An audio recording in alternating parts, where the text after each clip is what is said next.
"I'm not your real son," Michael said, his voice cutting through the silence of my living room like a knife. Then he handed me a photo of the nurse I once knew, her face unchanged after 45 years. My hands trembled as I stared at the faded photograph, the world spinning around me. Everything I believed about my life, my family, my identity, it all crumbled in an instant. I still remember the warmth of that September afternoon, sunlight streaming through the curtains as I arranged the china for Michael's birthday dinner.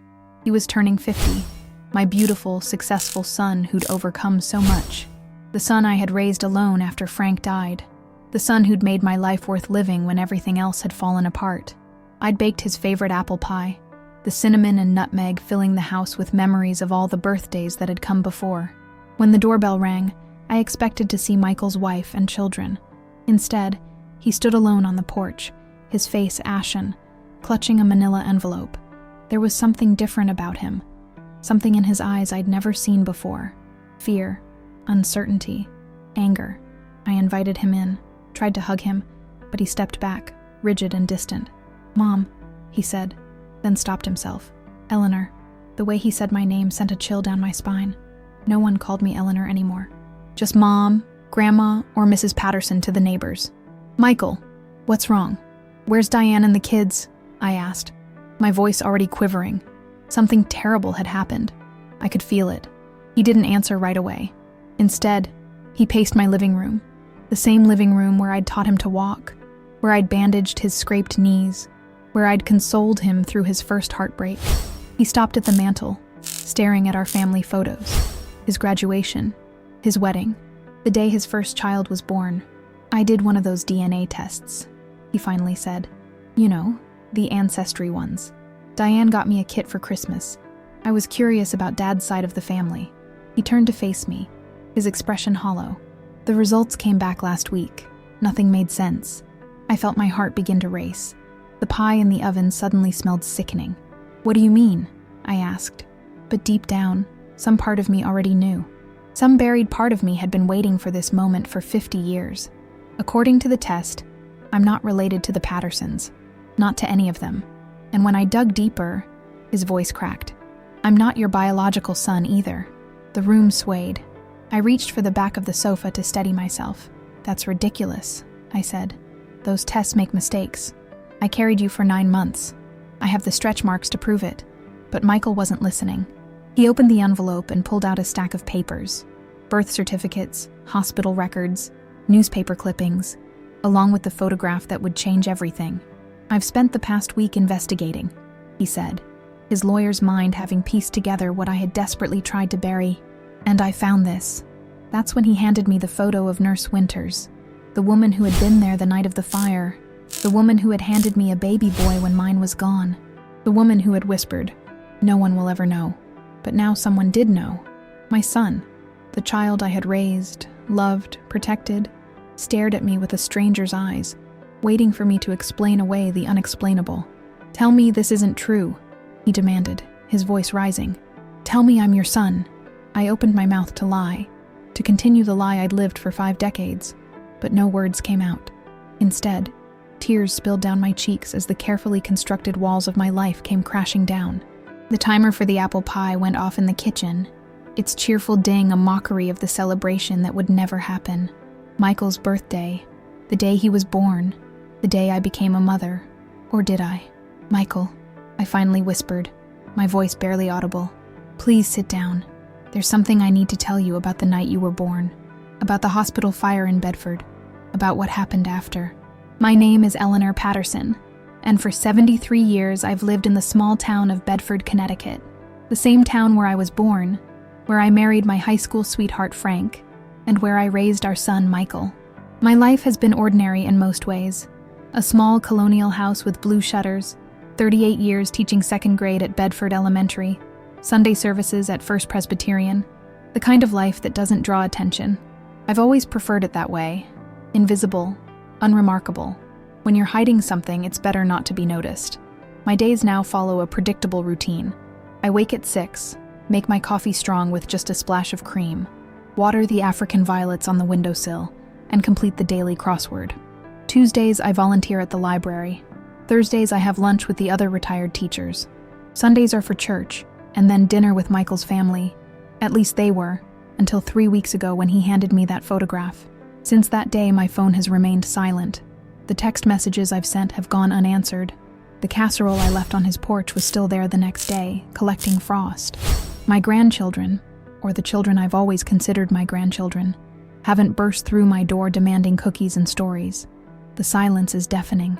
I spend my days wandering through my empty house, touching photographs, remembering moments that suddenly feel like lies. Did Michael's eyes really crinkle like Frank's when he laughed? Was that dimple in his left cheek really identical to mine? Or had I just convinced myself of these similarities, desperate to see reflections of us in a child who shared none of our blood? Last night, I found myself in his old bedroom, which I've kept largely unchanged since he left for college. The baseball trophies, the model airplanes hanging from the ceiling, the bookshelf full of Hardy Boys mysteries and science encyclopedias.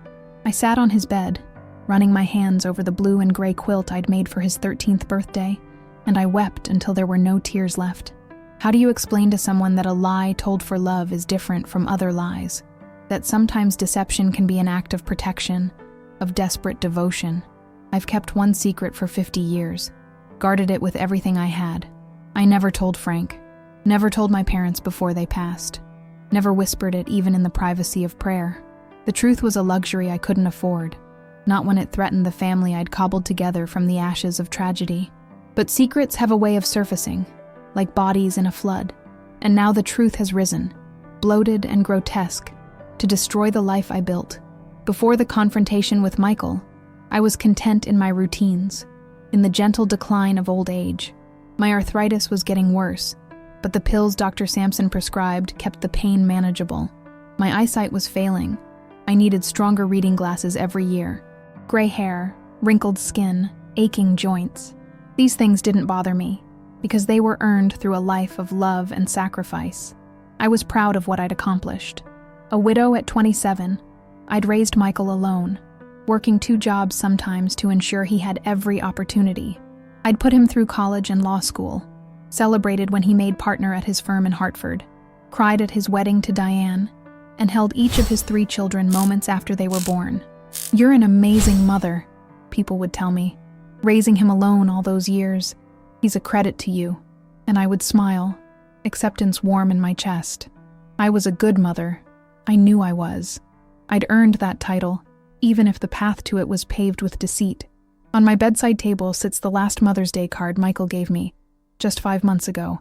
Inside, he wrote, "To the strongest woman I know, thank you for everything you've sacrificed for me. I wouldn't be who I am without you." The words burn now. If he knew the full truth, not just about his birth, but about what happened that night, about what I did, would he still believe I was strong? Or would he see me as I sometimes see myself in the darkest hours of night? Desperate, selfish, criminal. This morning, as I made my coffee, I noticed my hands trembling so badly I could barely hold the mug. The doctor would blame it on age, on deteriorating nerves or advancing Parkinson's. But I know it's fear. Fear of losing the only thing that has ever mattered to me. Fear of facing justice after half a century of borrowed happiness. I've decided to write everything down. The complete truth, from the beginning. Maybe Michael will read it someday and understand. Or maybe I'll burn it, like I should have burned that hospital bracelet all those years ago instead of hiding it in the back of my jewelry box, where Michael must have found it. The irony doesn't escape me. For 50 years, I've taught children to tell the truth, to be honest no matter the consequences. Honesty is always the best policy, I would tell my 2nd graders with complete conviction, all while living the biggest lie imaginable. Tonight, I'll begin the hardest letter I've ever written. Dear Michael, it will start. And then what? How do you tell your child that everything they believed about themselves is false? That their very existence in your life began with a crime so desperate, so unforgivable that you've spent 50 years looking over your shoulder? How do I tell him about the real Michael? About the fire? About Nurse Winters and her terrible, merciful offer? How do I tell him that I'm not just a liar, but a thief of the worst kind? The letter sat unfinished on my desk for days. I couldn't find the words to explain, to justify. Each time I tried, the memories flooded back, not just of that night, but of the months leading up to it. Then yesterday, As I was placing flowers on Frank's grave, as I do every month, I saw him. Michael was standing by the small angel monument in the children's section of the cemetery. He didn't see me watching from behind the oak tree, didn't know I was witness to his discovery of the tiny headstone marked Michael Patterson, beloved son, lived one day. My secret was fully unraveled now. He knew everything. When I returned home, there was a voicemail waiting. Michael's voice, cold and formal. I'll be coming by tomorrow at 2. I have questions that need answers. Be prepared to tell me everything. So here I sit at my kitchen table, waiting. The grandfather clock in the hall counts down the minutes until my judgment. I've made coffee and set out the oatmeal cookies that were always his favorite. A pathetic peace offering. At precisely 2, his car pulls into the driveway, the sleek black BMW that marked his success, his ascension to a life so different from my own modest existence. He doesn't come alone. Diane is with him, her normally warm face set in lines of confusion and hurt. They've been married 25 years, and I've loved her like a daughter. Now she looks at me like I'm a stranger, as they enter without knocking. Sit down, Michael says, not bothering with greetings. He places a folder on the table between us. I want to know everything from the beginning. No more lies. I notice he doesn't call me Mom. Would you like some coffee? I ask, my teacher's instinct to create normalcy and chaos taking over. This isn't a social call, he replies, but Diane murmurs, coffee would be nice. Thank you. Her southern manners automatic even in crisis. As I pour the coffee with shaking hands, Michael opens the folder. I found the birth certificate of your real son, he says. Michael Frank Patterson, born May 17th, 1973, at Bedford Memorial Hospital. Died May 18th from smoke inhalation during the hospital fire. He looks up at me, eyes hard. The same fire where, miraculously, one baby survived in the nursery. A baby boy born to a young woman named Judith Taylor, who died during childbirth the same day. A baby with no family to claim him. The room seems to contract around me. I've imagined this confrontation for decades. Rehearsed explanations that now evaporate like morning mist. That baby was me, wasn't it? Michael asks. Judith Taylor was my real mother. And you? His voice cracks slightly. You took me. Stole me. No. The denial bursts from me with surprising force. No, it wasn't like that. You have to understand. Understand what? He interrupts. That you kidnapped me? That you've been lying to me my entire life? That everything I thought I knew about myself is false? Diane reaches over and places a hand on his arm, steadying him. Her rings catch the afternoon light. The diamond engagement ring she once told me was too extravagant, but that Michael insisted on. The sapphire for their 10th anniversary. The small gold band with each child's birthstone. Symbols of a family built on love but founded on lies. Michael, I begin again, struggling to keep my voice from trembling. Please let me explain. The fire, you don't know what it was like.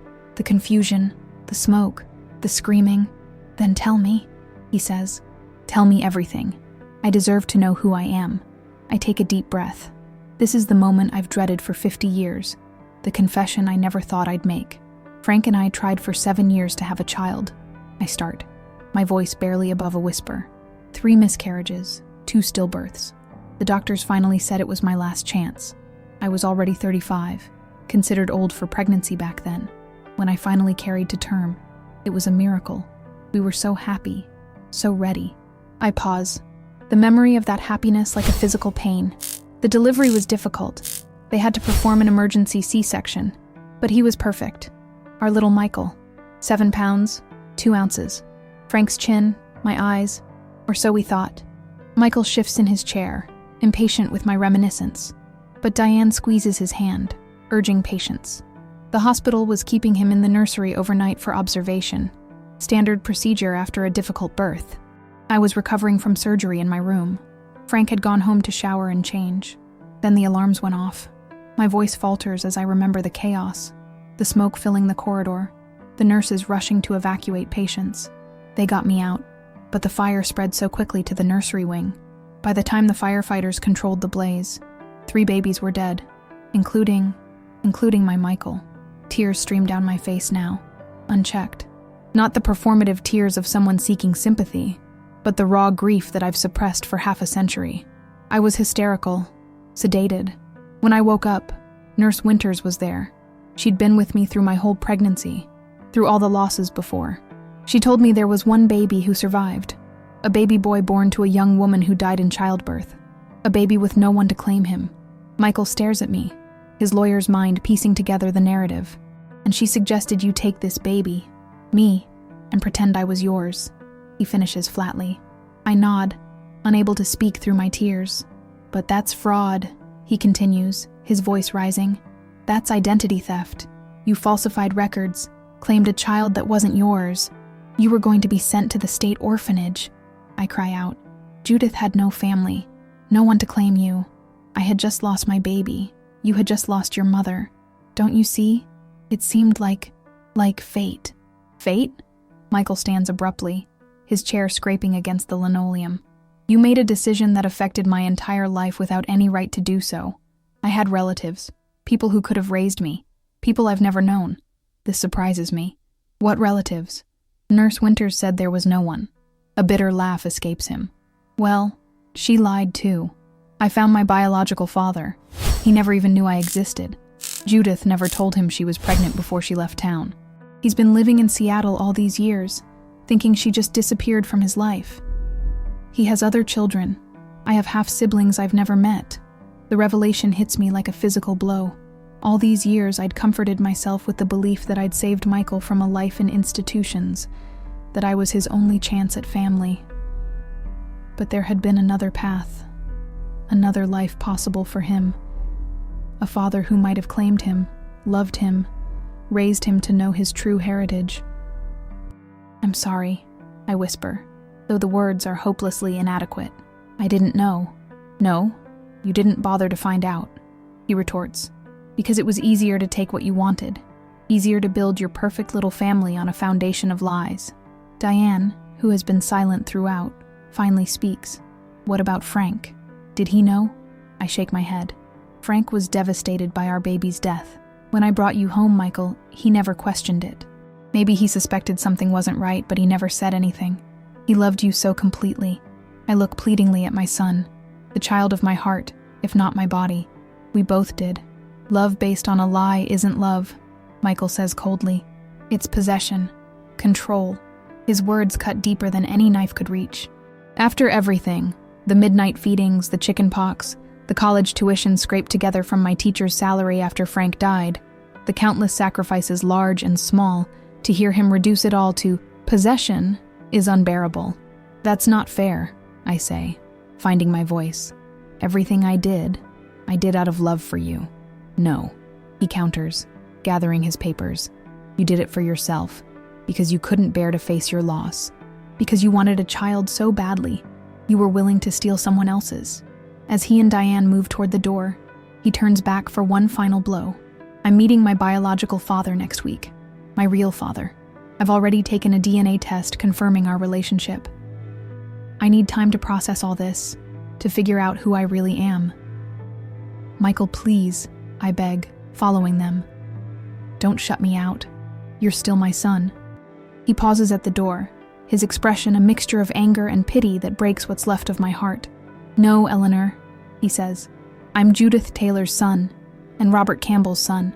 I'm a stranger you raised under false pretenses, and right now, I don't know if I can ever forgive you for that.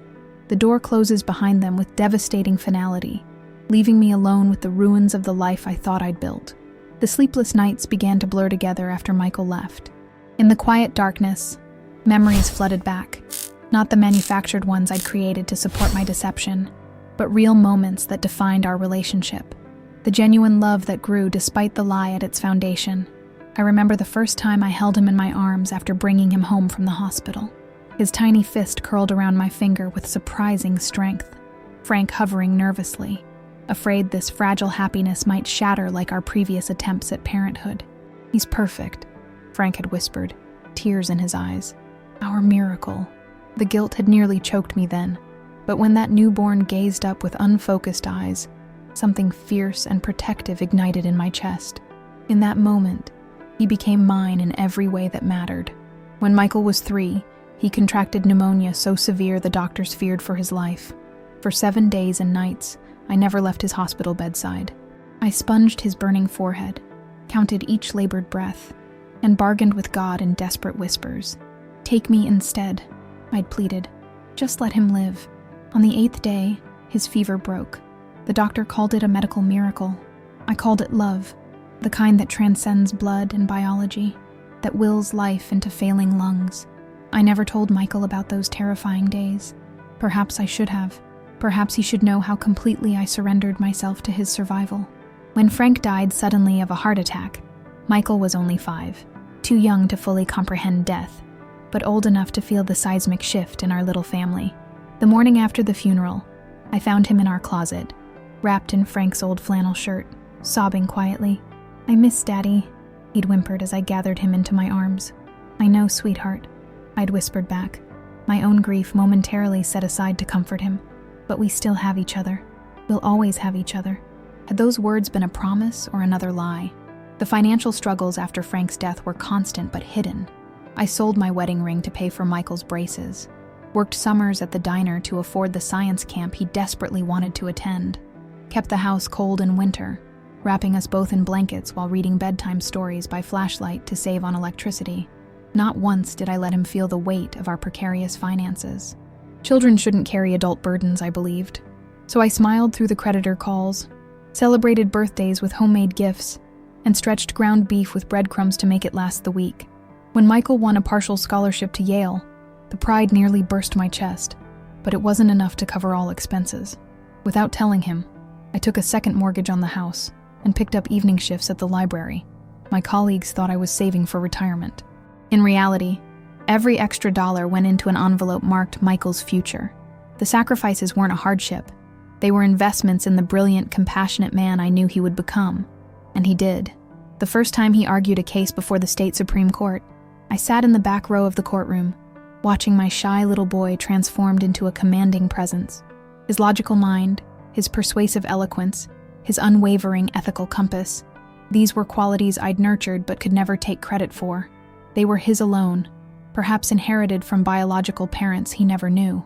The day he married Diane, I helped him with his cufflinks in a quiet moment before the ceremony. "Are you nervous?" I'd asked, smoothing his lapel. "No," he'd replied with that confident smile. "This is the easiest decision I've ever made.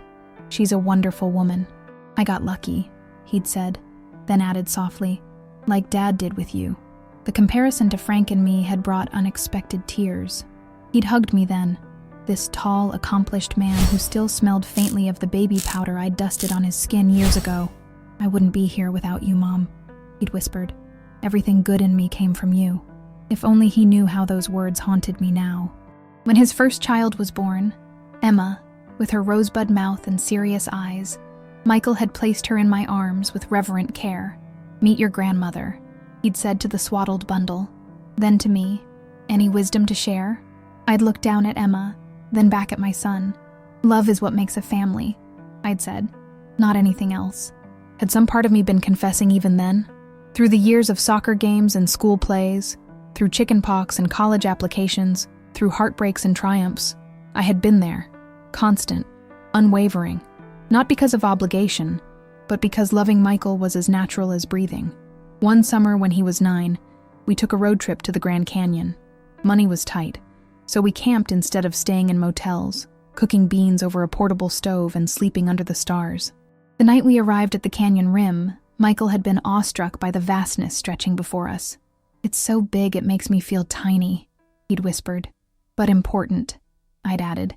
"Even tiny things can be important." He'd considered this, then nodded solemnly. "Like how you're just one person, but you're the most important person in my whole world." How do you measure the value of such moments? How do you weigh them against the original sin that made them possible? When Michael graduated law school at the top of his class, he dedicated his achievement to me in his speech. To the woman who taught me that integrity isn't about the easy choices but the hard ones. Who showed me that character is defined by what you do when no one is watching. My mother, Eleanor Patterson, the strongest person I know. The audience had applauded while I wept silently in my seat, the irony of his words cutting deep. For what integrity had I shown in claiming another woman's child? What character had I demonstrated in perpetuating such a fundamental deception? Yet even in my guilt, I couldn't bring myself to regret the life we'd shared, the bedtime stories and skinned knees. The Christmas mornings and graduation ceremonies, the quiet conversations over hot chocolate when he'd confide his dreams and fears, the fierce, unconditional love that flowed between us, real despite its fraudulent foundation. Now, sitting alone in my kitchen with old photo albums spread before me, I trace the outline of Michael's face through the years, from round-cheeked toddler to gangly adolescent to poised young man. I see shadows of Judith Taylor in his high forehead, his almond-shaped eyes, features I'd conveniently attributed to distant relatives on Frank's side. The phone remains silent, the text messages unanswered, the distance between us growing with each passing day. "Please," I whisper to his image frozen in time, "please understand that sometimes love makes criminals of us all." 3 more weeks passed without a word from Michael. I left voicemails that went unreturned, sent letters that may have gone unread. The silence was its own form of punishment, perhaps more effective than any angry words could have been. Then yesterday, an email appeared in my inbox. Formal, cold. "We need to discuss legal matters regarding your deception. My office tomorrow, 10 a.m. My associate will be present. Not his home, where I'd celebrated countless holidays. Not the neutral ground of a restaurant or coffee shop. His law office, the battlefield where he'd built his reputation defending truth and justice." The irony wasn't lost on me. I spent hours choosing what to wear, as if the right outfit might somehow shield me from what was to come. I settled on a simple navy dress, the one I'd worn to Frank's funeral, and later to Michael's law school graduation. Armor made of cotton and memories. The Morrison Patterson law offices occupy the top floor of a gleaming building in downtown Hartford. I'd attended the opening celebration 10 years ago, bursting with pride as Michael cut the ribbon.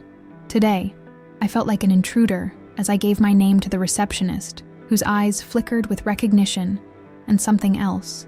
Pity? Curiosity? Before she directed me to the conference room. Michael was already there, sitting beside a young woman with a severe bun and frameless glasses. Legal pads and documents covered the polished table between them. No coffee was offered, no pleasantries exchanged.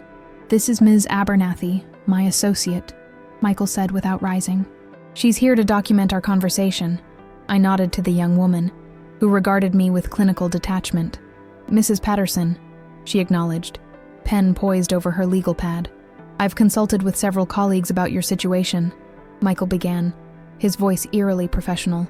"The statute of limitations has expired on most of the potential criminal charges: identity fraud, falsification of records, obstruction of justice, criminal charges." The words hung in the air between us like poison gas. "However," he continued, "there are still serious legal considerations. Robert Campbell, my biological father, has rights that were violated. He was denied the opportunity to know his child, to raise his son." "I didn't know about him," I whispered. "I swear I didn't." "Irrelevant," Michael replied coldly. "You made no attempt to discover if I had living relatives.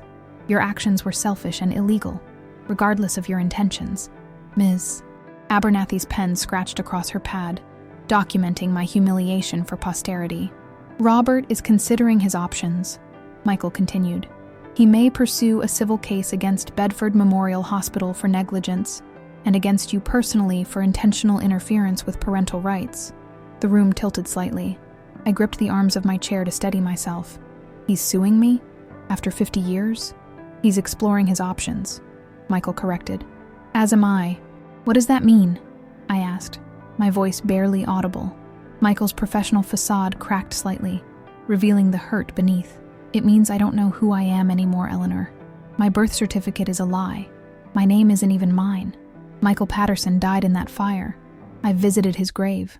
I grew up thinking I was someone I'm not, with a history that wasn't mine to claim." "You are who you've always been," I insisted. "The name doesn't matter. It matters to me," he interrupted, his voice rising enough that Ms. Abernathy glanced up in surprise. "Everything matters. Do you understand what it's like to discover your entire identity is built on someone else's crime?" The word landed like a physical blow. Crime. Not mistake. Not desperate act of love. Crime. "I'm legally changing my name," he continued more calmly, "to honor my biological mother and acknowledge my true heritage. Michael Judith Campbell." Each syllable of his new name felt like another piece of my heart being torn away. The son I'd raised, nurtured, loved beyond reason, was systematically erasing the life we'd shared. "And what about your children?" I asked. "Will they change their names too? Will Emma, Jacob, and Lily stop being Pattersons?" A flash of uncertainty crossed his face. "We're still discussing the implications for them. And Diane, how does she feel about all this?" His jaw tightened. "My wife is supportive of my journey to reclaim my true identity."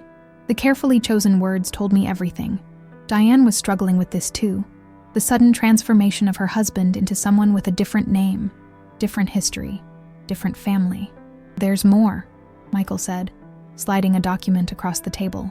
"This is a formal request that you cease identifying yourself as my mother in any public or private capacity. No more Christmas cards to my children signed Grandma. No more family references on social media. No more claims of maternal relationship." I stared at the paper, unable to comprehend the cruelty of what he was asking. 50 years of motherhood erased with a legal document. Half a century of love reduced to a fraud that required correction. "You can't be serious," I whispered, tears blurring my vision. "You can't ask me to deny that you're my son." "I am not your son," he stated flatly. "I never was. Biology matters, Eleanor. Truth matters." "And what about love?"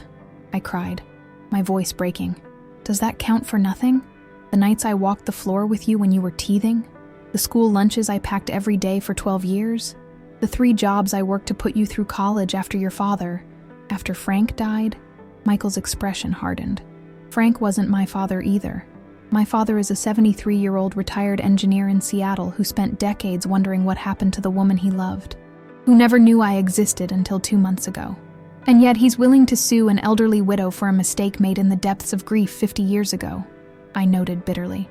"He sounds like a real saint.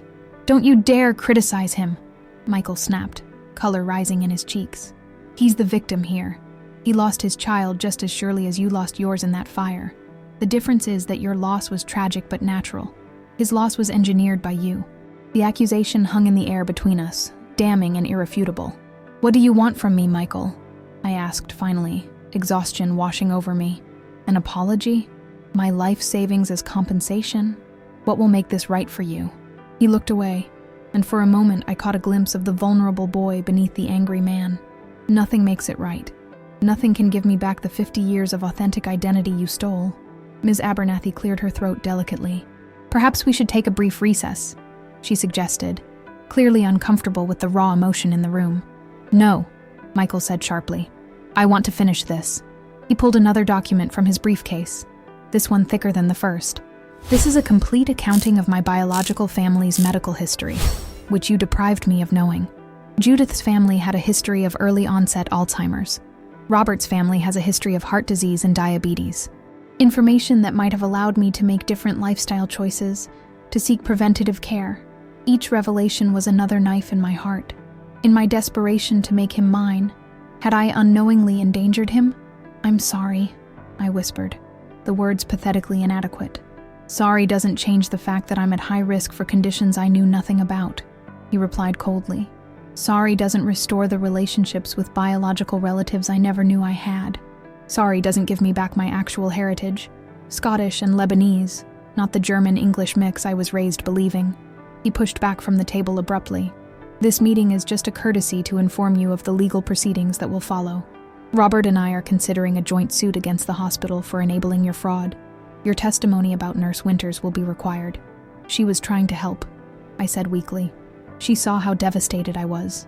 She participated in identity theft and falsification of government records," Michael countered. "Her compassion doesn't excuse her crime any more than yours." I looked at this stranger across the table, this man with my son's face but a stranger's heart, and felt something inside me finally break. Not just my heart, but my spirit. The carefully constructed story of my life revealed as fiction. The love I'd built my world around rejected as fraudulent. "You once told me I was the strongest person you knew," I said quietly, "but I'm not. I was just a broken woman who couldn't bear to leave that hospital empty-armed, who couldn't face going home to a nursery filled with tiny clothes that would never be worn, who made one terrible, desperate choice that shaped everything that came after." For the first time, something like uncertainty flickered in Michael's eyes. "If you want to punish me, go ahead," I continued, rising slowly from my chair. "Take my home, my savings, my reputation. There's nothing you can take that would hurt more than what you've already done by denying our relationship, by erasing 50 years of love. I gathered my purse with as much dignity as I could muster. But remember this, when you hold your children at night and feel that fierce protective love swell in your chest, when you would move heaven and earth to keep them safe and happy, that's the same love I've always felt for you. Biology didn't create that. Shared DNA isn't what makes someone your mother. As I reached the door, Michael called out, his voice suddenly less certain. What would you have done? If you'd known about Robert? If you'd known I had a father waiting for me? I turned back, meeting his gaze one last time. Honestly, I don't know. I was 27, devastated by grief, and presented with a choice I was in no condition to make rationally. But I do know this. Whatever mistakes I made, loving you was never one of them. The door closed behind me with a soft click, sealing off the most important relationship of my life. In the elevator down to the lobby, away from legal pads and accusations, I finally allowed myself to weep for everything I'd gained through deception and lost through truth. The drive home from Hartford passed in a blur. Muscle memory navigated the familiar route while my mind circled endlessly around the morning's devastation, Michael's coldness, the formal legal language, the systematic dismantling of our relationship. I pulled into my driveway as afternoon shadows lengthened across the lawn. The house, the same house where I'd raised Michael, seemed to mock me with its family memories. His height marks penciled on the kitchen doorframe, the dent in the living room wall from the time he'd attempted indoor baseball at age 8, the oak tree in the backyard where his tire swing still hung, rope weathered but intact. Inside, I moved through the rooms like a ghost, touching photographs, opening drawers filled with mementos, birthday cards signed with wobbly, childish script, a Mother's Day clay handprint, school essays and art projects I'd carefully preserved, the physical evidence of our shared life together. Were these artifacts of love or evidence of crime? As twilight deepened into night, I found myself in the attic, pulling out the dusty box I'd sealed decades ago. Inside lay the remnants of that terrible time, the tiny blue hat my biological son had worn for his single day of life, the hospital bracelet with his name and birth date, the sympathy cards I'd hidden away after the switch, unable to bear their messages of condolence for a loss I was publicly denying. At the very bottom of the box, wrapped in tissue paper, lay the photograph Nurse Winters had given me of my actual son, a single Polaroid taken shortly after birth, his face peaceful, eyes closed, unaware of how briefly he would inhabit the world. I traced his features with a trembling finger. This was the child I had carried inside me for 9 months, the child Frank and I had dreamed of and planned for, my flesh and blood, gone before I could even hold him properly. Grief, fresh as yesterday despite the passing decades, washed over me, but something else rose alongside it, a clarity I hadn't expected. Looking at this photograph, I finally acknowledged the truth I'd buried beneath years of rationalization. In my desperate attempt to escape my own loss, I had created another. I had robbed Robert Campbell of his child, robbed Michael of his true heritage, robbed Judith's memory of her living legacy. The weight of this revelation should have crushed me. Instead, I felt something unexpected, the burden of secrecy lifting. For 50 years I'd lived in fear of discovery, carefully maintaining the fiction of Michael's origins, anxiously watching for any sign that someone suspected the truth. That vigilance had exhausted me in ways I hadn't even recognized until this moment when it was no longer necessary. The truth was out. The worst had happened, and yet I was still breathing, still here. What would happen now? Michael might legally sever our relationship. Robert Campbell might take everything I owned in restitution. My reputation in Bedford would be destroyed when the story inevitably spread. I might even face criminal charges if some prosecutor decided to make an example of me. Strangely, none of these possibilities frightened me anymore. What was left to fear when I'd already lost what mattered most? As I carefully returned the mementos to their box, a new thought formed. Not the desperate denial or bargaining that had consumed me since Michael's discovery, but something more resolute. If Michael needed to reclaim his true identity, to connect with his biological father, to even legally change his name, I would not stand in his way. I would step back and allow him the space to discover who he truly was, even if that journey took him further from me. But I would not let him rewrite our shared history. I would not allow him to reduce 5 decades of genuine love and sacrifice to mere fraud. Whatever mistakes I'd made at the beginning, what came after was real. My love for him was real. His childhood in this house was real. The lessons taught, values instilled, memories created, all real. If I had to fight for anything, it would be for the acknowledgement of that reality. I descended from the attic with new purpose, leaving the box of secrets behind. In the kitchen, I brewed a cup of strong tea and sat at the table where Michael had done his homework, where we'd shared thousands of meals, where I'd bandaged his injuries and celebrated his triumphs. For the first time since this ordeal began, I thought beyond my own pain to consider Michael's perspective. The foundation of his identity had been shattered. Everything he believed about his origins had been revealed as false.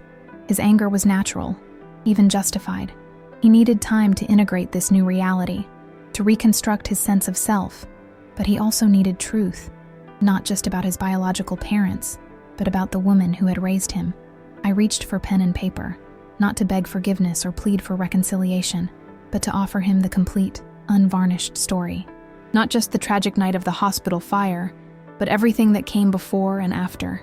The years of infertility treatments, the miscarriages, the stillbirths, the consuming grief that had unhinged me enough to accept Nurse Winter's desperate solution, and then the aftermath, the panic attacks that plagued me for years, fearing discovery, the nightmares where authorities took him away, the guilt that sometimes kept me awake until dawn, wondering about the family he might have had, but also the joy, the immeasurable love that grew between us, natural and unforced despite its unnatural beginning, the gradual healing he brought to my broken heart, the life we built together, imperfect, but precious. He deserved to know all of it, even the parts that painted me in the worst possible light. As I wrote through the night, something shifted inside me. The defensive, frightened woman who had sat in Michael's law office that morning was gone. In her place was someone stronger, someone willing to face the consequences of long-ago choices without excuses or self-pity. I had done wrong. That was undeniable, but I had also loved fiercely and well. Both truths could exist simultaneously. By dawn, I had filled dozens of pages with my cramped handwriting, the complete, unedited story of our complicated relationship. I sealed them in a large envelope addressed to Michael, not expecting forgiveness or even understanding, but offering the one thing I should have given him from the beginning: honesty. After dropping the envelope at the post office, I drove to Bedford Cemetery. I hadn't visited my biological son's grave in decades. Another betrayal in a long list. The tiny marker was weathered but still legible. Michael Patterson, beloved son, lived one day. I knelt in the dewy grass, tracing the letters with my finger. "I'm sorry," I whispered to this child I'd never really known. "I'm sorry I couldn't protect you. I'm sorry I used your name for another boy. I'm sorry I pushed away the grief instead of honoring your brief life." As I spoke the long overdue words, something broke open inside me. Not the familiar pain of loss, but something cleansing. Tears came freely, not the desperate sobs of recent weeks, but a gentle release. For the first time, I allowed myself to fully mourn this child, to acknowledge his existence, separate from the boy I'd raised. Nearby, Frank's grave stood solid and reassuring. Had he suspected the truth? In our 11 years together after bringing Michael home, had he noticed inconsistencies in my story, details that didn't quite align? If so, he'd never said a word, loving the child as completely as if he'd been our biological son. "I hope I did right by you both," I said softly to the graves of my husband and firstborn son. A light breeze stirred the cemetery trees, sending dappled sunlight across the markers. Not an answer, but perhaps a benediction. Rising stiffly from the ground, I brushed grass from my knees and took one last look at the little grave. "I'll come back," I promised. "You won't be forgotten again." As I walked back to my car, I felt different, lighter somehow, despite the uncertainty ahead. For 50 years I'd lived in fear, constructing elaborate defenses against a truth that could no longer hurt me. Now those walls were down, and though the exposure was painful, it was also freeing. Whatever happened next with Michael, with Robert Campbell, with the legal system, I would face it directly. No more hiding. No more denial. No more desperate clinging to a narrative that had finally collapsed. It was time to become the woman I'd always taught Michael to be. Someone who took responsibility for her actions, who faced consequences with dignity, who valued truth above comfort. It was time to earn the title of mother I'd claimed through deception, but tried to honor through love. 3 days after mailing my confession, I received a text from Michael. "I read your letter. Need time to process. Please don't contact me right now." Not forgiveness, but not rejection either. I clung to those words like a lifeline through the lonely weeks that followed. April turned to May. The daffodils bloomed and faded. The neighborhood children played outside in the lengthening evenings. Life continued its relentless forward motion, while I existed in suspended animation, waiting for judgment. Then, on a rainy Tuesday morning, an unexpected knock at my door changed everything. I opened it to find an elderly woman in a crisp navy pantsuit, her silver hair cut in a stylish bob. It took several moments before recognition dawned. "Nurse Winters," I whispered, my hand gripping the doorframe for support. She nodded, her expression unreadable. "Hello, Eleanor. It's been a long time. 50 years, to be exact, since that night when she'd placed a living baby in my arms and helped me forge the paperwork that made him legally mine. May I come in?" she asked, when I stood frozen in the doorway. I stepped back wordlessly, gesturing her inside. In my kitchen, the heart of the home where I'd raised Michael, we sat across from each other, two old women bound by an ancient secret. "Your son contacted me," she said without preamble. "He found me in Arizona. I'm retired now." "What did you tell him?" I asked, my throat dry with apprehension. "The truth." She met my gaze steadily. "About the fire, about Judith Taylor, about how I offered you her baby when yours didn't survive." Her directness was startling after decades of careful evasion. "Why?" I finally managed. "Why did you do it? Why did you suggest such a thing?" A shadow crossed her face. "You weren't the first mother I'd seen destroyed by loss, but there was something about you. Your desperation, yes, but also the capacity for love I saw in you. And that poor baby, with no family to claim him, headed for the state system." She paused, her fingers tracing the pattern on my tablecloth. It seemed like the perfect solution to two tragedies. "It was illegal," I said softly. "What we did." A small, sad smile touched her lips. "Many things that are illegal are still right, Eleanor, and many legal things are morally wrong. I've never regretted my part in giving that child a loving home, whatever the law might say." Her certainty was a balm to my battered conscience.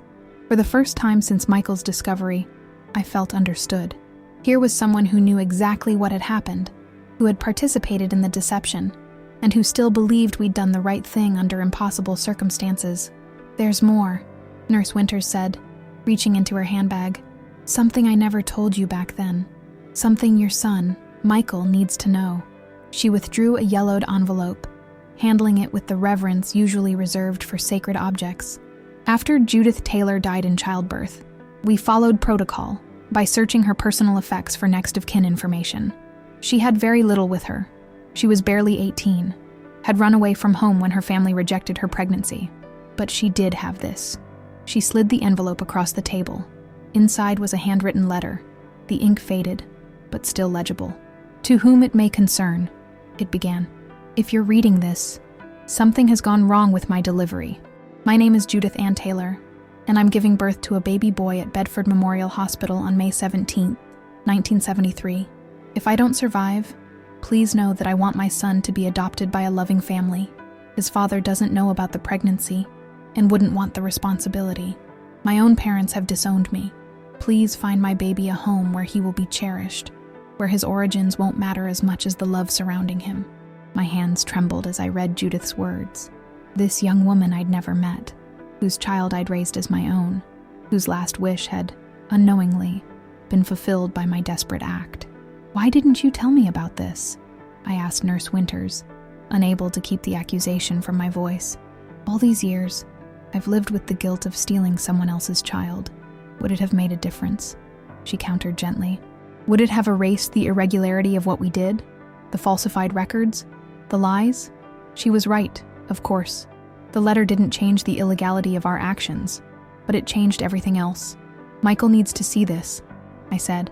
"His biological father, Robert Campbell, is talking about suing me, suing the hospital. He claims I deprived him of his right to raise his son." Nurse Winters frowned. "According to Judith, he didn't want the baby. Didn't even know about the pregnancy. That's what he's claiming now, that he would have wanted his child if he'd known. Convenient, she murmured. 50 years later, when there's potential financial compensation involved. The cynicism in her tone surprised me. You don't believe him? She sighed heavily. I can't judge the man's intentions, but I do know that Judith was clear about her wishes, and I know that you gave that baby a loving home, which is exactly what she wanted for him. Hope flickered like a fragile flame. Do you think this letter would make a difference to Michael? To how he sees what happened? I don't know, she admitted, but it's the truth. Another piece of the puzzle he's trying to assemble. She hesitated, then added, I brought something else. Something I kept from that night, against hospital policy.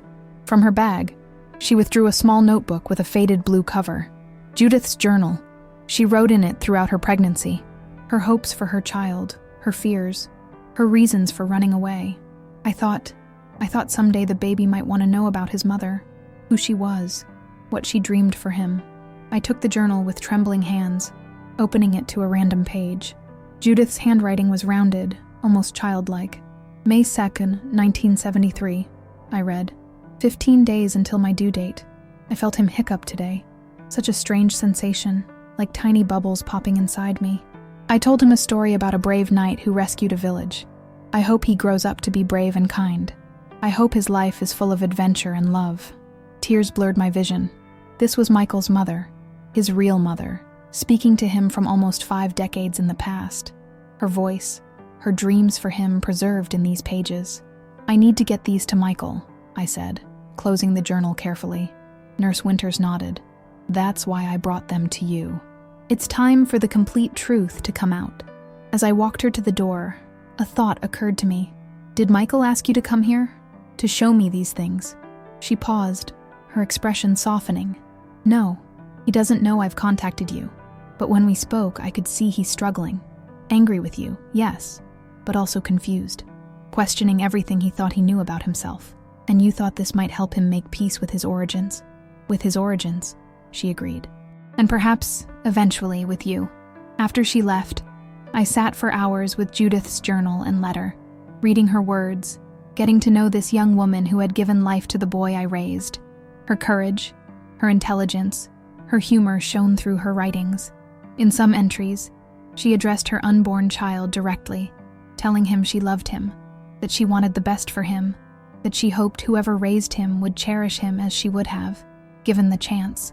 In giving Michael to me, however irregularly, however legally questionable, Nurse Winters had fulfilled Judith's deepest wish. Her son had been raised in a home where he was loved beyond measure, where his well-being was the center of my world. The irony wasn't lost on me. All these years I'd carried the heavy guilt of stealing another woman's child, never knowing she had essentially granted permission for exactly what happened. Not that this absolved me completely. I had still falsified records, still claimed another woman's child as my own, still deprived Michael of knowing his true heritage. But Judith's words reframed the narrative. What I'd seen as theft might better be understood as an unconventional, legally problematic adoption, one that had, against all odds, fulfilled the birth mother's wishes. With renewed determination, I photographed the letter and several journal entries, attaching them to an email addressed to Michael. The subject line read simply, "Your mother's words." In the body of the email, I wrote, "Nurse Winters came to see me today. She brought these documents that belong to Judith Taylor, your biological mother. I think you should read them. They don't change what I did, but they might help you understand the full circumstances of your birth and placement with me. Whatever you decide about our relationship going forward, I believe you deserve to know your mother's wishes for you."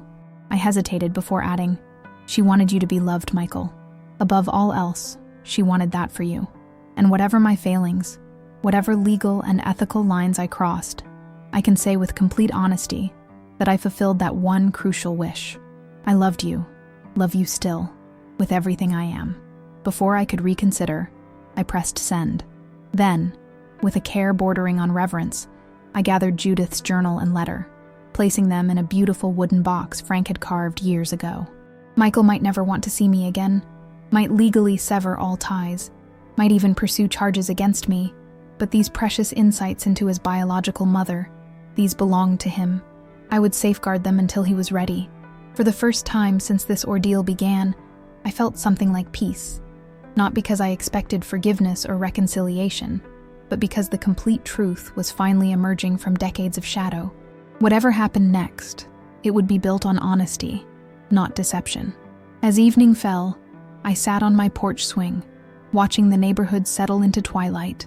Across the street, a young mother walked hand in hand with her toddler, their matching gaits and gestures a reminder that family bonds form through daily rituals and shared experiences, not just blood relation. My phone chimed with an incoming text. With trepidation, I opened it to find a message from Michael. "I've read Judith's letter. I need to see the journal. Can I come by tomorrow?" Not warmth, not forgiveness, but communication. An opening, however small. I replied simply, "Yes, anytime. I'll be here." Setting the phone down, I gazed up at the emerging stars. For 50 years, I'd carried the weight of my deception alone, constructing elaborate defenses against a truth I couldn't bear to face. Now those walls had crumbled, exposing me to judgment, but also to the possibility of authentic connection. With Michael, with the memory of Judith Taylor, and perhaps even with myself. Whatever came tomorrow, I would face it honestly. No more secrets, no more pretense. Just the complicated, messy truth of our intertwined lives. And maybe, just maybe, that would be enough. The morning dawned clear and bright, a perfect New England spring day that belied the emotional storm brewing. I rose early, unable to sleep with the knowledge that Michael would be coming, not with warmth or reconciliation, but at least with willingness to continue the conversation. I spent hours preparing the house, cleaning compulsively as if I could somehow scrub away decades of deception. I arranged Judith's journal and letter on the coffee table, along with the few mementos I had from Michael's early days: his hospital bracelet, the tiny cap he'd worn home, the first photograph of him in my arms. Physical evidence of our beginning, however complicated. At precisely 10 o'clock, his car pulled into the driveway. I watched through the window as he sat motionless behind the wheel, perhaps gathering courage or rehearsing what he would say. Finally, he emerged and walked slowly to the door, his posture stiff with unresolved emotion. I opened the door before he could knock. For a long moment, we simply looked at each other. This man who had been my entire world for 50 years, who now regarded me with the cautious assessment of a stranger. "Thank you for coming," I said softly, stepping aside to let him in. He nodded without speaking, following me to the living room where I'd arranged everything. His eyes immediately went to the journal on the coffee table. "Is that it?" he asked, his voice carefully neutral. "Yes. Judith kept it throughout her pregnancy. Nurse Winters saved it, thinking you might want it someday." He sat on the edge of the sofa, picking up the journal with reverent care. "Nurse Winters said she'd bring it to you. I wasn't sure if you'd actually share it with me." The accusation stung, but I acknowledged its fairness. "I've kept enough from you already, Michael. I won't keep this too." As he began to read, I retreated to the kitchen to give him privacy, busying myself making coffee neither of us would likely drink. Through the doorway, I could see his profile as he bent over the pages, his expression shifting from curiosity to wonder to grief. An hour passed in silence, broken only by the occasional turning of pages. Finally, he closed the journal and looked up to find me watching from the kitchen doorway. "She was smart," he said quietly. "Funny too, and brave, running away like that when her parents rejected her." "Yes," I agreed, venturing carefully into the room. "I wish I'd known her." A complicated expression crossed his face. "Do you? Really? Wouldn't knowing her have made it harder to take her child?" The bluntness of his question took me aback, but I answered honestly, "Probably, but it also might have helped me honor her memory better in how I raised you. Help you know both sides of your heritage." He nodded slowly, his fingers tracing the journal's cover. "She writes about hoping I'd be raised by people who would love me, who would encourage my curiosity, teach me kindness. I tried," I said softly. "Every day, I tried to be worthy of you." For the first time since this ordeal began, something in his expression softened. Not forgiveness, but perhaps the beginning of understanding. "I've spoken with Robert Campbell several times," he said after a long pause. "My biological father." I tensed, waiting for news of the lawsuit, the demands for compensation, the formal severing of our relationship. "He's not what I expected," Michael continued. surprising me. He talks a good game about being deprived of his son, about the injustice done to him. But when I ask what he would have done if Judith had told him she was pregnant, he gets vague, says, "I would have done the right thing," but never specifies what that means. Hope flickered cautiously in my chest. "What are you saying?" Michael sighed heavily, looking suddenly tired. "I'm saying that Judith's account of him not wanting responsibility rings true. I think he's more interested in potential financial settlement than in actually establishing a relationship with me." The assessment matched my own suspicions, but I was careful not to appear vindicated. This wasn't about being right. It was about Michael finding his truth. "I'm sorry," I said. "That must be disappointing after everything you've been through." He shrugged, a gesture so familiar it made my heart ache. Better to know now than build up false expectations. We sat in silence for several minutes, the weight of 5 decades of complicated history pressing down between us. "I need to ask you something," he finally said. "Something I've been thinking about since reading your letter and now Judith's journal." "Anything," I promised. "If you could go back to that night, knowing everything you know now about the life we would share, about the pain this revelation would eventually cause, would you still have taken me home? Still claimed me as your own?" The question struck at the heart of everything. I considered it carefully, wanting to give him the complete truth he deserved. "Yes," I said finally, not because I was right to do it, not because it was legal or ethical, but because loving you has been the great privilege of my life, Michael. Even knowing it would end like this, with anger and lawsuits and pain, I would still choose the 50 years of being your mother. Something shifted in his expression. Not warmth exactly, but recognition. "That's what I thought you'd say." He stood abruptly, moving to the mantel where family photographs chronicled our shared history. "I've been so angry," he admitted. "Furious that you lied, that you deprived me of knowing my biological heritage, that you made such a monumental decision about my life without any right to do so. Your anger is justified," I said quietly. He turned to face me. "But there's something else too, something I've been struggling with. The fact is, I like the life I've had. I'm proud of the person I've become. And so much of that is because of you, your values, your sacrifices, your love." He paused, choosing his words carefully. "I can acknowledge that while still believing what you did was wrong. Both things can be true," I agreed, hope expanding cautiously in my chest. "The lawsuit Robert wants to pursue," Michael said, changing direction abruptly. "I've decided not to participate." The relief was so intense I had to grip the arm of my chair for support. "May I ask why?" "Several reasons. First, after reading Judith's journal and letter, I believe she genuinely wanted me to be adopted. What happened wasn't what she envisioned, but the outcome, being raised in a loving home, aligned with her wishes." He paced the room, the lawyer in him presenting his case methodically.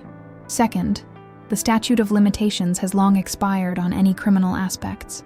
A civil suit would be messy, public, and ultimately harmful to everyone involved, including my children who are struggling enough with this revelation. And third," I prompted, sensing there was more. He stopped pacing, meeting my eyes directly. "And third, whatever wrong was done, it was done out of love. Misguided, desperate love, but love nonetheless. Punishing you now won't change the past. It won't make anyone's life better." Tears sprang to my eyes at this first acknowledgement that my motivations, however flawed, had been born of love, not malice. "What about Robert?" I asked. Michael's expression hardened slightly. "If he wants to pursue legal action against the hospital, that's his decision. But I won't help him build a case against you. And I've made it clear to him that any attempt to publicly humiliate you or damage your reputation will result in me revealing the contents of Judith's letter, which directly contradicts his claim of being denied a child he would have welcomed." For the first time in months, I glimpsed the strategic mind, the protective instinct that had made Michael such a formidable attorney. But now, astonishingly, those qualities were being deployed in my defense. "Thank you," I whispered, unable to articulate the depth of my gratitude. He nodded curtly, uncomfortable with my emotion. "I'm still processing all of this, still figuring out who I am now that I know the truth. I'm not ready to go back to how things were." "I understand," I said, though the words felt inadequate. "Take all the time you need." He gathered Judith's journal and letter, carefully placing them in the wooden box I'd prepared. "I'd like to take these home," Share them with Diane and eventually with the children. They deserve to know about Judith too. Of course, I agreed. They belong to you. As he moved toward the door, I remained seated, afraid to push for more than he was ready to give. But he paused in the doorway, turning back with an expression I couldn't quite read. Emma asked about you yesterday, he said. She wanted to know if you're still her grandmother. My heart clenched at the thought of my eldest grandchild's confusion. What did you tell her? A ghost of a smile touched his lips. I told her that family is complicated sometimes, but love isn't. That you've loved her since before she was born, and nothing can change that. Tears spilled freely down my cheeks now. Thank you for that. It's the truest thing you could have said. He nodded, his own eyes suspiciously bright. Mom, he said, the first time he'd used that title since discovering the truth. I can't promise where we'll end up. I can't say everything will go back to normal, but I'm not walking away from 50 years of love. We'll find a way forward somehow. With that, he was gone, leaving me with more hope than I'd dared to hold since this ordeal began. Not forgiveness, not reconciliation, but the possibility of both. The acknowledgement that whatever wrongs I'd committed, the love between us had been real, genuine, transformative. Watching his car pull away, I allowed myself to believe, for the first time, that we might survive this. Changed, certainly, but not destroyed. That the family we'd built together, however unorthodox its foundation, might weather this storm.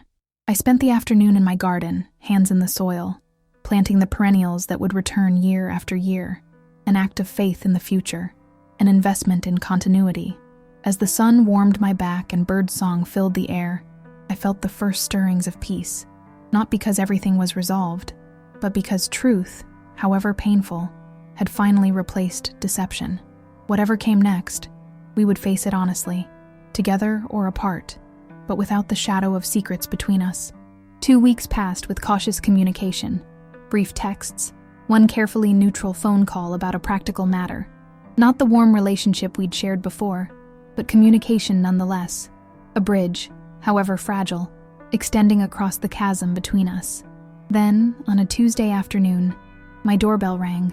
I opened it to find Diane standing on my porch, alone. "May I come in?" she asked, her southern accent more pronounced than usual, a sign of stress I'd learned to recognize over the years. "Of course," I said, stepping back to let her enter. She followed me to the kitchen, declining my offer of coffee or tea.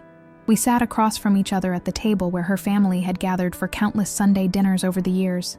"Michael doesn't know I'm here," she said without preamble. "He's been struggling, Eleanor. We all have. I'm sorry," I said, the words woefully inadequate.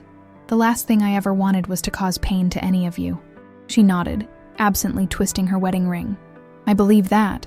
I've known you for 25 years. You're not malicious or selfish, at least not in the ways that matter now." Her qualified defense was more than I'd expected. "Thank you for that.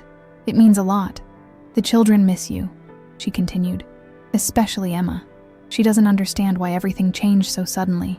My heart ached at the mention of my eldest grandchild. "How much have you told them?" "A simplified version. That you raised their father even though you weren't biologically related. That sometimes grown-ups make complicated decisions that have long-lasting consequences. And how have they taken it?" A small smile touched her lips. "Better than the adults, honestly." Lily asked if it meant she had 3 grandmothers now instead of 2. Jacob wanted to know if Judith liked baseball. Despite everything, I felt a laugh bubble up. Children have a way of cutting through complexity, don't they? "They do," Diane agreed. Her expression turned serious again. "Robert Campbell called Michael again yesterday." My momentary lightness evaporated. "About the lawsuit?" She nodded. "He's found a lawyer willing to take the case on contingency.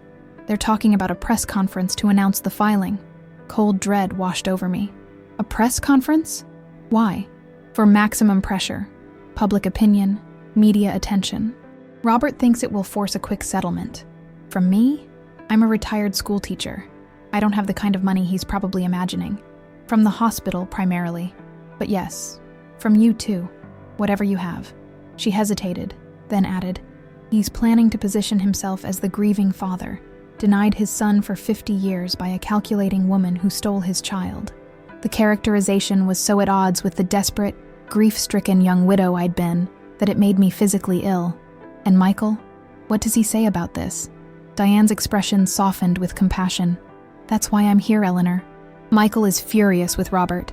He told him that if he proceeds with the press conference, Michael will hold his own. We'll read Judith's letter publicly. We'll make it clear that Robert knew nothing about this scheme until Michael contacted him, and that Judith specifically stated she didn't want Robert involved in raising their child. Hope and fear tangled in my chest. He would do that? Defend me publicly? He would, she confirmed. And that's not all.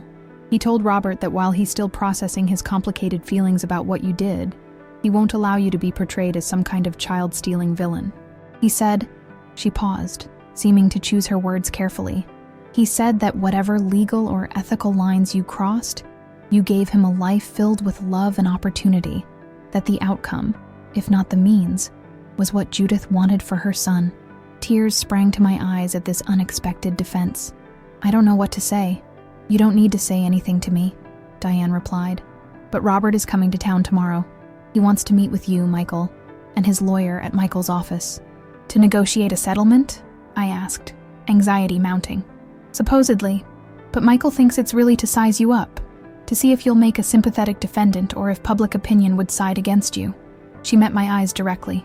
He's asking if you'll come, if you'll face Robert with him. The request stunned me. After months of anger and distance, Michael wanted me by his side for this confrontation. Not forgiveness, perhaps, but solidarity against a common threat. Of course I'll come, I said without hesitation. Should I bring a lawyer?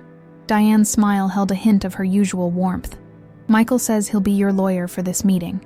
He said to tell you, Mom raised me to fight for what's right, even when it's complicated, even when I'm angry.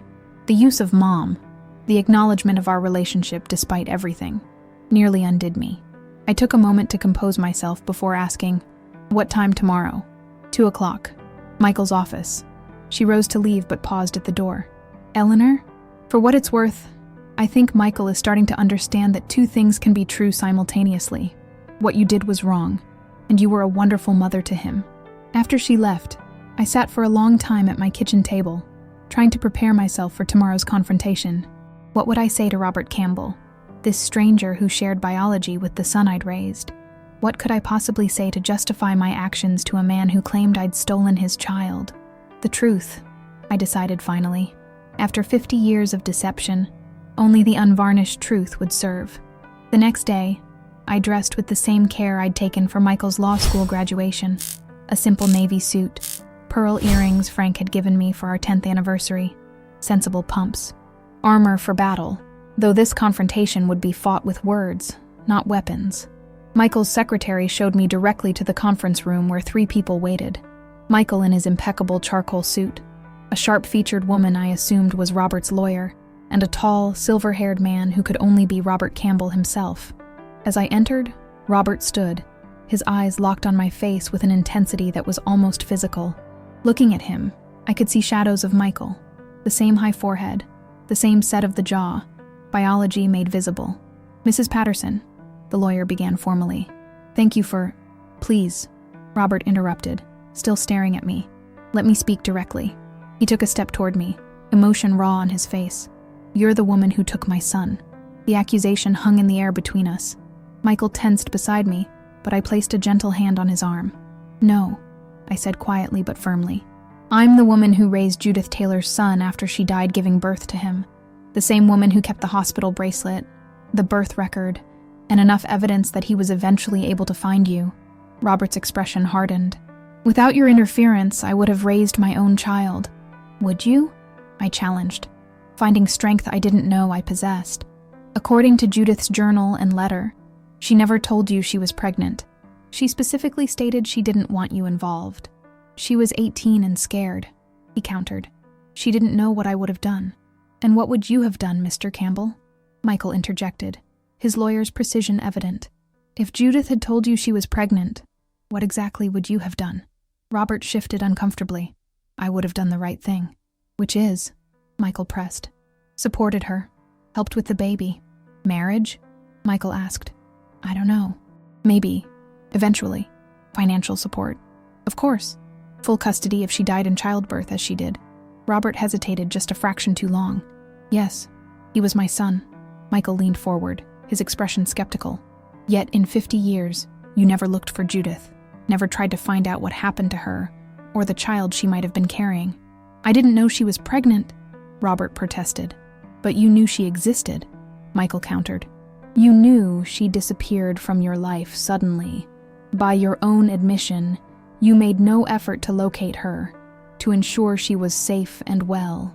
The lawyer intervened smoothly. "Mr. Patterson, we're not here to put Mr. Campbell on trial.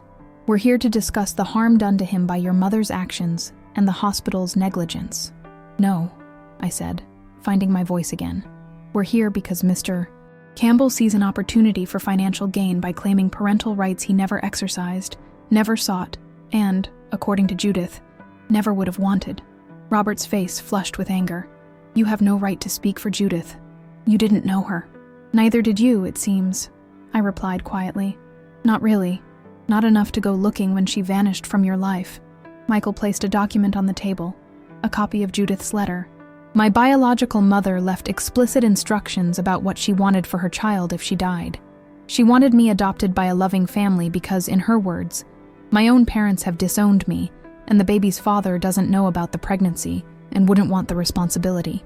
Robert stared at the letter, his expression unreadable. "The means by which Mrs. Patterson acquired custody were undoubtedly irregular," Michael continued, his professional demeanor belying the personal nature of this case. "But the outcome aligned perfectly with my biological mother's stated wishes. I was raised in a loving home by parents who cherished me, who sacrificed for me, who gave me every opportunity to thrive." He turned to face Robert directly. "So I have to ask, what exactly are you seeking compensation for? For being denied a child you never knew existed? For missing the opportunity to raise a son that Judith explicitly stated she didn't think you wanted? For being deprived of the financial burden and emotional responsibility of parenthood that, by all evidence, you made no effort to claim?" The lawyer interjected again. "Mr. Campbell has suffered 5 decades of lost relationship with his biological son. No monetary value can fully compensate for that loss, but justice demands some acknowledgement of the wrong done to him. And what about the wrong that would be done by portraying Mrs. Patterson as some kind of calculating child thief?" Michael countered. "By publicly humiliating a 73-year-old widow whose only crime was loving a child who needed a home? By dragging this family through a public spectacle that would benefit no one, except perhaps your contingency fee?" The temperature in the room seemed to drop several degrees. The lawyer's expression hardened. "We're prepared to go public with this story if necessary. The media will be very interested." "I'm sure they will," Michael agreed smoothly. "And I'm equally sure they'll be interested in Judith's letter, in her journal entries specifically stating her wish that her child be raised by loving adoptive parents because the biological father wouldn't want the responsibility. They'll be interested in the fact that you never searched for Judith, never expressed concern about her sudden disappearance, never made any effort to determine if she needed help or support." He paused, allowing his words to sink in. "The story you're hoping to tell, of a grieving father cruelly separated from his beloved child, falls apart rather quickly when faced with these facts. The narrative shifts to an opportunistic man seeking financial gain from a situation he showed no interest in until dollar signs appeared." Robert stood abruptly, his face flushed with anger. "This is absurd. I didn't know Judith was pregnant. I couldn't look for a child I didn't know existed." "But you could have looked for Judith," I said quietly. "The woman you claim to have cared about. The woman who died bringing your son into the world. Did you ever wonder what happened to her when she disappeared from your life?" The question hung in the air, unanswered and damning. Michael gathered his papers calmly. "I think we're done here. If you proceed with legal action or a press conference, I'll be forced to present the complete facts publicly, including Judith's explicit wishes regarding her child and the full account of your lack of involvement in her life after she became pregnant." He stood, signaling the end of the meeting. "I suggest you consider carefully whether public exposure of this story will paint you in the sympathetic light you're imagining." Robert stared at him for a long moment, then shifted his gaze to me. "You took something precious from me," he said finally. "Something I can never get back." For the first time, I saw genuine grief in his eyes, not for the infant he'd never known, but for the man standing before him, the grown son he could have no claim to now. "I'm sorry," I said, and meant it.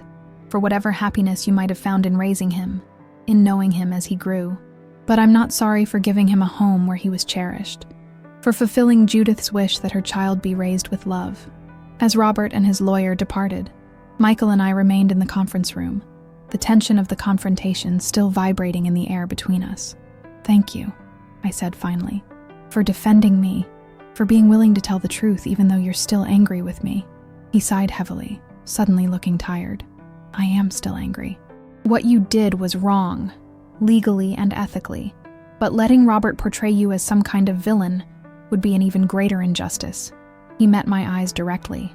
"You were a good mother, Eleanor. The best. That truth exists alongside the wrong you did 50 years ago. Not forgiveness, not yet, but acknowledgement, recognition of the complex reality we shared." As we walked together from the building, Michael hesitated before saying, "Emma's birthday is next Saturday. She's been asking if you'll be there." Hope bloomed in my chest, cautious but real. "Would you like me to come?" A small smile touched his lips. His father's smile, Frank's smile, the expression I'd loved in both of them. "Yes," he said simply. "I think it's time we start figuring out what our family looks like now, with all the truth on the table. Not a return to what was, but the beginning of what could be. A family redefined by honesty rather than deception. A relationship built on genuine acceptance rather than comfortable lies." As I watched him drive away, I felt lighter than I had in months. The worst was behind us now. The secret exposed, the confrontation weathered, the painful truth acknowledged by all. What remained was the slow, careful work of rebuilding. Not the same relationship we'd had before, but something new, something authentic. For the first time since Michael had appeared on my doorstep with that fateful photograph, I allowed myself to believe that love, real love, not the desperate, possessive emotion that had driven my original deception, might be enough to carry us forward. Not perfect, not unmarked by the past, but enough. Emma's birthday party was a tentative first step back into family life. I arrived early, bearing a carefully chosen gift and a homemade cake, her favorite chocolate with raspberry filling. The children welcomed me with uncomplicated affection, too young to fully understand the adult complexities swirling around them. Michael was reserved but civil, Diane warmly supportive. We navigated the celebration with careful politeness, all of us trying to create a new normal for Emma's sake. That was 6 months ago. Since then, we've been slowly rebuilding, finding our way toward a relationship based on truth rather than fiction. Sunday dinners have resumed, though less frequently. Michael calls weekly, our conversations gradually becoming less strained, occasionally even comfortable. The grandchildren visit regularly, accepting with childlike resilience that family structures can change without love diminishing. Today marks the 1-year anniversary of Michael's discovery, the day he handed me the photograph of Nurse Winters and shattered the carefully constructed fiction of our lives. 1 year since truth broke through 50 years of deception. It seems fitting that today is also the day we've chosen for a special pilgrimage. Michael, Diane, the children, and I stand together in Bedford Cemetery, gathered around 2 graves side by side. One is familiar, Frank's marker, weathered by decades of New England seasons. The other is new, a small stone recently installed, in memory of Judith Ann Taylor, 1954-1973, beloved mother. Michael's decision to create this memorial for his biological mother was a turning point in our healing process. Together, we selected the stone, chose the inscription, arranged for its placement near Frank, rather than in the potter's field where she had been buried as an indigent patient. A symbolic reunification of the fractured pieces of Michael's origins. Emma, now 11, places flowers on both graves with solemn care. "Is this right, Grandma?" she asks, looking up at me with Frank's eyes in Michael's face. "It's perfect, sweetheart," I assure her, my heart full at hearing the title I feared I'd lost forever. Michael steps forward, one arm around Diane, the other holding the journal Nurse Winters preserved all those years ago. "I'd like to read something," he says quietly, "from my mother's journal." No one asks which mother he means. We all understand he's speaking of Judith, honoring her memory, acknowledging her place in his story. I feel no jealousy, only gratitude that he's found a way to integrate all the complicated pieces of his identity. May 15th, 1973, he reads, his voice steady. 2 days until my due date. The doctor says everything looks good. I feel ready, though also terrified. I dream about holding my son, seeing his face for the first time. I wonder who he'll become, what kind of life he'll have. I hope whoever raises him, whether it's me or someone else if things go wrong, will teach him that love matters more than anything, that kindness isn't weakness, that standing up for what's right is always worth it, even when it's hard. He pauses, emotion briefly overwhelming him. Diane squeezes his hand in silent support. Whoever my son becomes, he continues reading. I hope he knows he was wanted, loved, that whatever circumstances surrounded his birth, he came into this world as a blessing. As he closes the journal, I see tears in his eyes, the same tears that stream unashamedly down my own cheeks. We've all been changed by this journey, wounded, but also healed in unexpected ways. She would be proud of you, I say softly, of the man you've become, the father you are, the way you've handled all of this with such integrity. Michael meets my gaze, his expression complex but no longer angry. I learned integrity from you, he says. Despite everything, that gift was real. The acknowledgement means more than he can possibly know. That despite the fundamental deception at the heart of our relationship, the values I tried to instill were genuine. That some essential truth existed within the fiction we lived. As we walk back to our cars, Michael falls into step beside me, letting the others move ahead. I've been thinking, he says, about names and identity. Oh? I respond cautiously, unsure where this is heading. I decided not to change my name legally, he reveals. I'm still Michael Patterson. The relief that floods through me is overwhelming. May I ask why? He considers the question carefully. Because that's who I am, who I've been for 50 years. Frank may not have been my biological father, but he was my dad in every way that mattered. And you? He hesitates, choosing his words with precision. You may not have given birth to me, but you are the mother who raised me, who shaped me, who loved me every day of my life. He stops walking, turning to face me directly. I'm Michael Patterson because that's the person you helped me become. Changing my name won't make me more authentic. It would just be another kind of fiction. Thank you, I whisper, unable to express the depth of what his decision means to me. Don't thank me yet, he says with a hint of his old wry humor. I'm still working through a lot. Still figuring out how to integrate everything I've learned about Judith and Robert into my sense of self. Still learning to trust you again after discovering such a profound deception. I understand, I assure him. I don't expect everything to go back to how it was before. It can't, he agrees. But maybe what we build now with all the truth on the table can be something stronger, more honest. As we reach the cars, Emma runs back to take my hand. Are you coming to our house for dinner, Grandma? I glance at Michael, who nods almost imperceptibly. Yes, sweetheart. I'll follow in my car.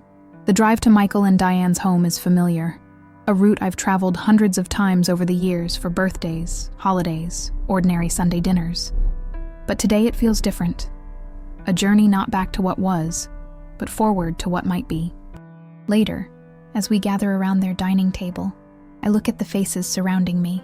Michael and Diane, Emma, Jacob, and Lily. My family, still, despite everything. Changed but not destroyed by the truth that emerged a year ago today. Michael catches my eye across the table and raises his glass slightly. To family, he says simply, in all its complicated forms. To family, we echo, even the children joining in with juice glasses raised high. As the conversation flows around me, school projects and sports practices, workplace challenges and neighborhood news, I feel a sense of peace that's been absent for the past year. Not the comfortable certainty of before, when our shared narrative seemed solid and unquestionable, but something more nuanced. A recognition that love can survive even fundamental betrayal.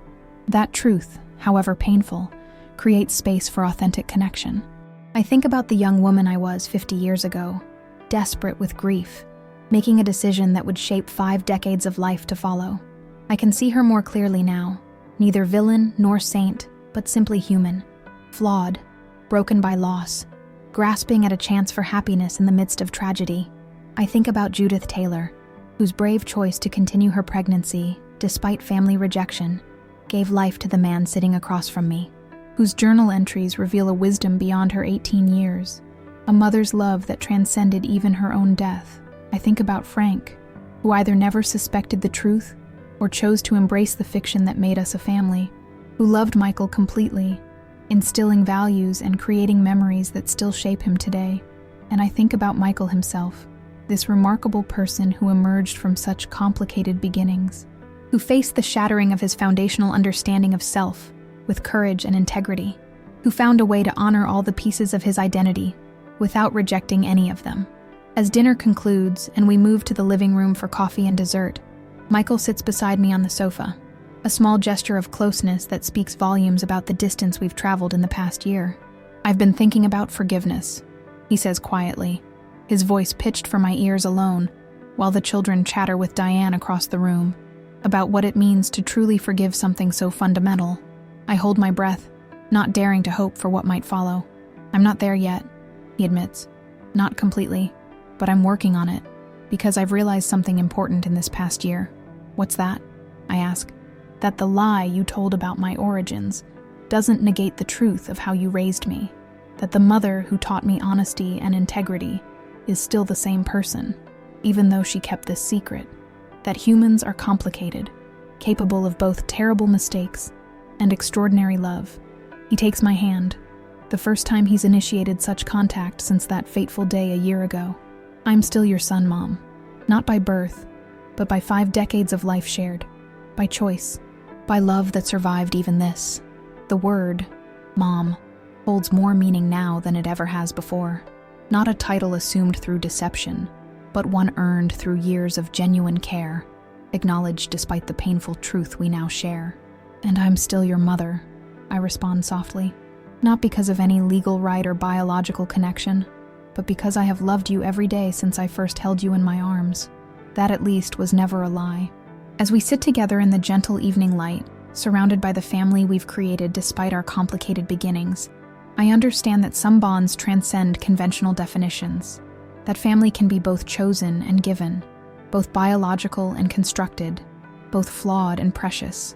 The photograph that started all this, Nurse Winters holding a newborn in the chaotic aftermath of tragedy, sits framed on Michael's mantle now, alongside pictures of Judith from her journal and familiar family photographs from our shared life. Visual testimony to the complex truth we've all come to accept, that love and deception, joy and pain, biological inheritance, and chosen connection have all played their part in creating who we are today. Not a perfect family, not an untroubled history, but a genuine one, finally. All secrets exposed, all truths acknowledged, all parts of our complicated story honored in their own way. As I watch Michael with his children, the biological grandchildren of a woman I never met, I feel a profound sense of gratitude, not just for the 50 years I've had with him, but for this new chapter we're cautiously writing together. A chapter based on truth, on authentic acceptance of our complicated shared history. A chapter where, despite everything, we choose each other still,